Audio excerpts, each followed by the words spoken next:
आज बतारीख 4 मई बरोज़ हफ्ते के रोज़ सदर Majlis barrister Asaduddin Owaisi president MIM की हिदायत पर चेयरमैन जलपल्ली म्यूनसिपल की निगरानी में वार्ड नंबर 22 अजीम साहब के मकान में कॉर्नर मीटिंग का इनेकाद अमल में लाया गया, जिसमें कसी तादाद में ख़वातीन और नौजवानानी मोहल्ला मौजूद थे। चेयरमैन अब्दुल्ला सादी साहब और सैयद याहिया और सैयद हामिद ने खिताब करते हुए अवाम को शऊर बेदार किया कि कांग्रेस के हक़ में अपना कीमती वोट देकर अपनी शरीयत को बचाएं और वोट की अहमियत के मुतालिक भी समझाया। इस मौके पर चिवड़ला पार्लियामेंट हलके से कांग्रेस के उम्मीदवार डॉक्टर जी रंजीत रेड्डी की तायीद में जलपल्ली म्यूनसिपल MIM के वर्कर्स काम कर रहे हैं। कांग्रेस का इम्तियाजी निशान हाथ है। इस मौके पर Syed Ali, ward number 23 councillor Nimmo भाई, काउंसलर सिद्दीक भाई, रहीम भाई, सिकंदर भाई, इरफान भाई, मोइन भाई भी मौजूद थे।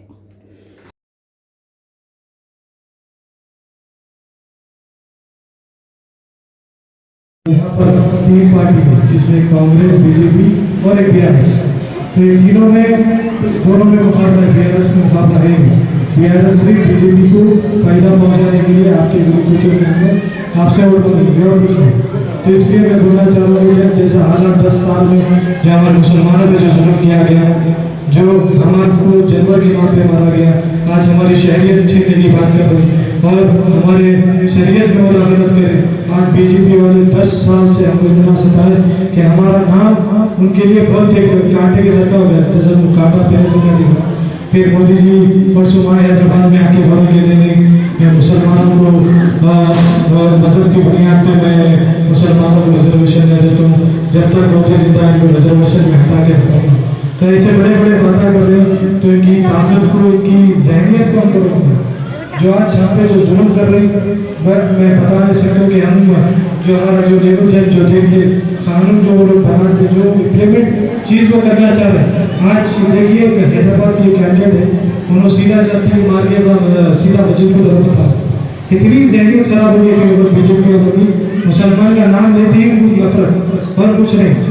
इसलिए मैं कह रहा हूँ कि हमारे जो रंजीत रेड्डी साहब है, जो कांग्रेस से जो कैंडिडेट बहुत अच्छे आदमी है, उनसे अपन डेवलपमेंट भी ला सकते हैं। जो भी आपके जो भी मसला रहेगा उसको हम हल करेंगे, उनको लाएंगे, उनसे पूछेंगे कि हमारे ये डेवलपमेंट होना, ये रोड होना, ये रोड बाकी है, ये ड्रेनेज बाकी है, बहुत काम बाकी है, बहुत कम काम हुए।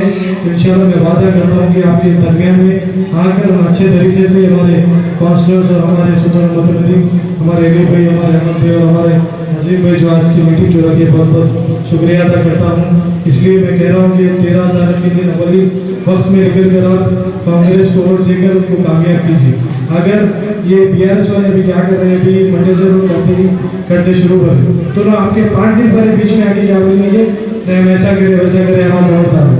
अगर आप उनको अगर वोट डालेंगे तो सीधा बीजेपी में मिलने चांसेस है, क्योंकि पिछले MLA इलेक्शन में अगर अपन वोट परसेंटेज के हिसाब से कर देंगे तो दूसरे नंबर पर बीजेपी थी, न 1 लाख के करीब उनको उठा गया। तो अगर वोट बढ़ेगा, अगर हम दूसरे तरफ डाल देंगे तो सीधा बीजेपी का फायदा होगा, पर बीजेपी जीतेगी।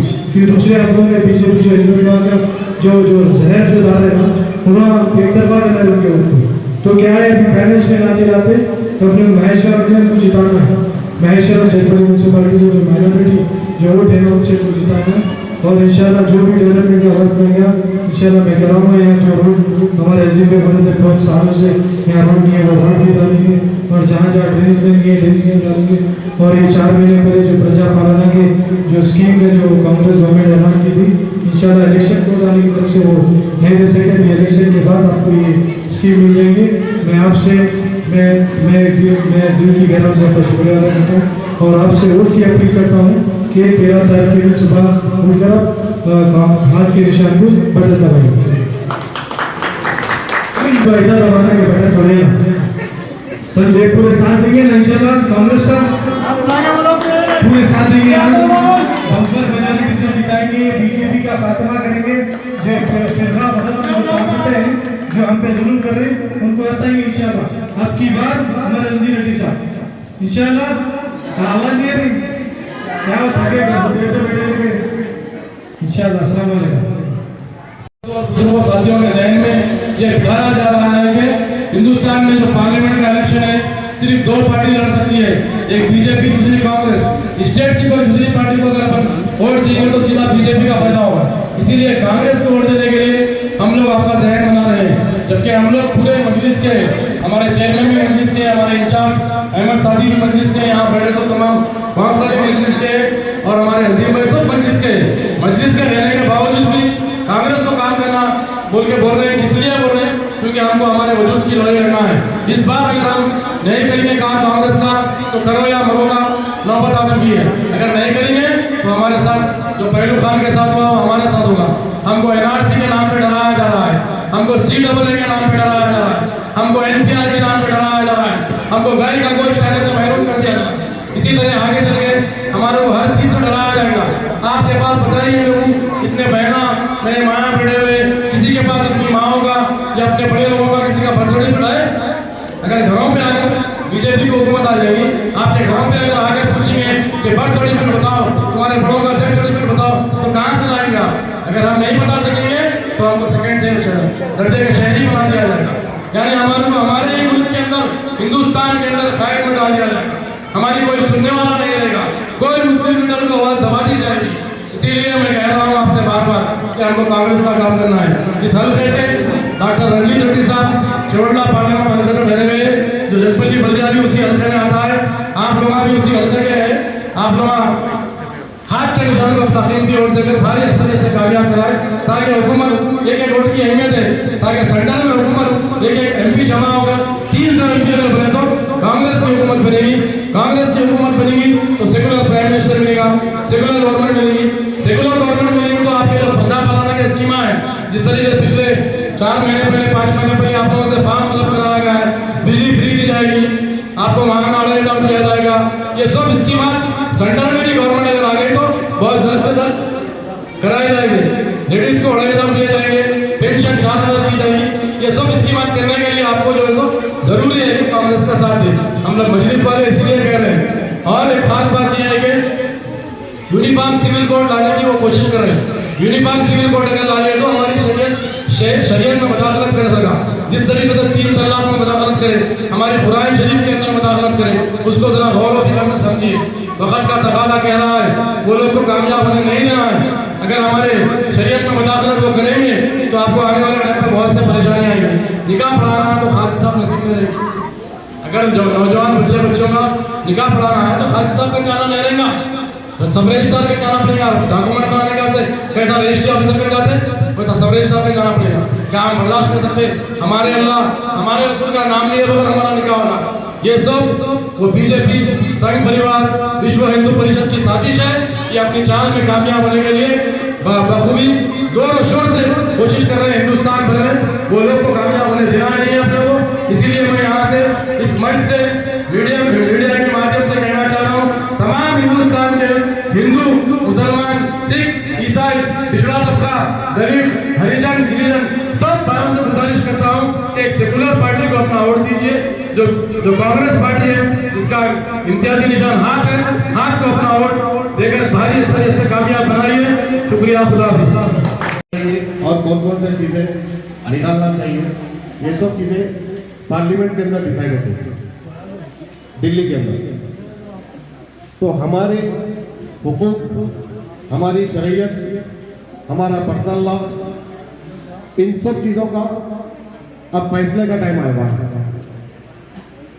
इससे पहले के इलेक्शन के अंदर नरेंद्र मोदी 300 से ज़्यादा सीट लेकर आया था, 500 चिल्ड्रन सीट है, जिसमें से वो 300 से ज़्यादा सीट लाने में कामयाब हुआ था, जिसकी वजह से वो हमारे ऊपर ऐसा मुसल्लत हुआ कि हमारी शरीयत के अंदर तक मदाखलत करना शुरू कर दिया। 300 पार करने की वजह से 300 से ज़्यादा उसने MP जीतकर मुसलमानों को इस हिंदुस्तान से सफाया करने की उसकी प्लानिंग है।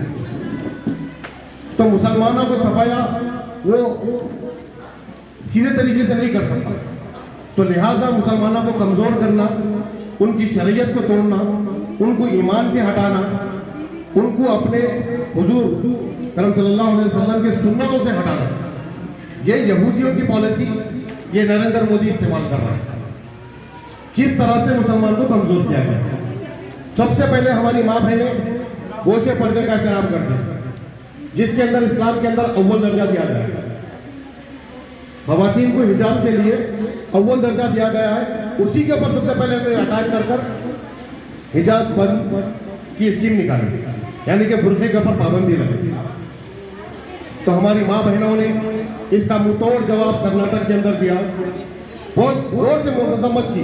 हमारी पूरी माँ बहनों ने कर्नाटक के अंदर रोडों पे निकलकर उसका एहतजाज किया, जिसकी वजह से दिल्ली के अंदर पार्लियामेंट तक हिल गई। ऐसे हमने कई सोशल मीडिया के अंदर वीडियोस देखे। यही हमारी माँ बहनों की ताकत थी कि बुरके पे पाबंदी लगाने को उसको रोकना पड़ा। तो अब इसी तरह अब हमारे पर्सनल लॉ के ऊपर अटैक हो रहा है। अगर अब के नरेंद्र मोदी का नारा है 400 पार, उसकी इतनी हिम्मत बढ़ चुकी है, 300 के बाद देख चुका है वो, अब वो कह रहा है 400 के पार। अगर खुदा ना खास्ता अगर नरेंद्र मोदी 400 पार करता है तो टोटली हमारी शरीयत खत्म हो जाएगी इस हिंदुस्तान से। हमारा जो पर्सनल लॉ, जो हमारे मुस्लिम हुकूक है, उसको खत्म कर दिया जाएगा। यानी कि हमारी सुन्नत, हमारे नबी करीम सल्लल्लाहु अलैहि वसल्लम की जो बताए हुए कानून है, उसके ऊपर हम पैरवी नहीं कर सकेंगे। वो जो कानून बनाएगा वही कानून के ऊपर हमको अमल करना पड़ेगा। तो ये इलेक्शन हमको गौर फिक्र करने का,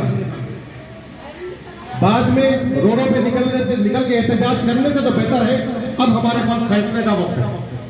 हमारे पास अब पावर है, वोट का पावर। हर बार हमारा वोट हर पार्टी के अंदर बढ़ता चला है, लेकिन इस बार सारे हिंदुस्तान के मुस्लिम, दलित, क्रिश्चियंस ये पूरे एक प्लेटफॉर्म पे आ रहे हैं। आज इस जलपल्ली के अंदर, वादी मुस्तफा के अंदर ये मीटिंग रखकर हमारी माँ बहनों को सबको ये बात बताना मैं लाजिम जरूरी समझता हूँ कि सारे हिंदुस्तान के अंदर उलमाए इकराम, हमारे उलमाए मशाकिन, बड़े बड़े हमारे इस्लाम के स्कॉलर्स, इन सब का एक ही मशवरा है कि हमको एक प्लेटफॉर्म पे आके काम करना है। हमारा वोट एक साइड जाना है, वन साइड पोलिंग होना है पूरी। तो वन साइड पोलिंग किधर होना है बोले तो दिल्ली के अंदर दो ही पार्टी है जो प्राइम मिनिस्टर के लिए लड़ती है, वजीर आजम के लिए लड़ती है। एक बीजेपी है, दूसरी कांग्रेस। तो बीजेपी को अगर हमको हराना है तो कांग्रेस को जिताना पड़ेगा। दूसरी कोई और पार्टी को अगर हम वोट डालते हैं तो वो वोट हमारे लिए जाया है, उस वोट की कोई अहमियत नहीं रही। लड़ रहे हैं कौन? बीजेपी, कांग्रेस। हम वोट डालने का सोच रहे हैं कौन? हमारे बीच में लोग आ रहे हैं कौन? कोई कार लेके आ जा रहा, कोई सेब लेके आ जा रहा, कोई साइकिल लेके आ जा रहा। ये सब बीजेपी की पॉलिसी है कि मुसलमानों को मुंतशिर करो, उन्हीं के बीच में अदलियों को पैदा करो, उनके वोटों को काटो। जब तक हमारा वोट चलते रहेगा बीजेपी फॉर्म होते रहेगी। अब तक हमने जितने इलेक्शंस करे उतने सब इलेक्शंस के अंदर हमने गफलत बरती, हमसे कोताही हुई, हमने गफलत किया उस पर। लेकिन अब सारे उलमा इकराम, हर मजहब के, हर फिरके के, सुन्नतुल जमात के होने दीजिए, अहले हदीस के होने दीजिए, या तबलीगी जमात के होने दीजिए, या जमात इस्लामी के होने दीजिए, ये पूरे उलमा इकराम एक प्लेटफॉर्म पर आकर आपको मैसेज दे रहे हैं कि हमको इस बार वन साइड पोलिंग करना है। हमको एमपी को जिताने के लिए नहीं, बल्कि हमारी शरीयत बचाने के लिए हमको एक साइड पोलिंग करना है। ये मौका हमारे पास बार बार नहीं आएगा, अब है। अगर इस बार अगर चंद पैसे, चंद लीडरों की बात, या मेरे जैसे कोई लीडरों की मोहब्बत के अंदर अपने वोट को अगर आप लोग बांटेंगे तो अगले 20 साल तक इसका खामियाजा भुगतना पड़ेगा आपको।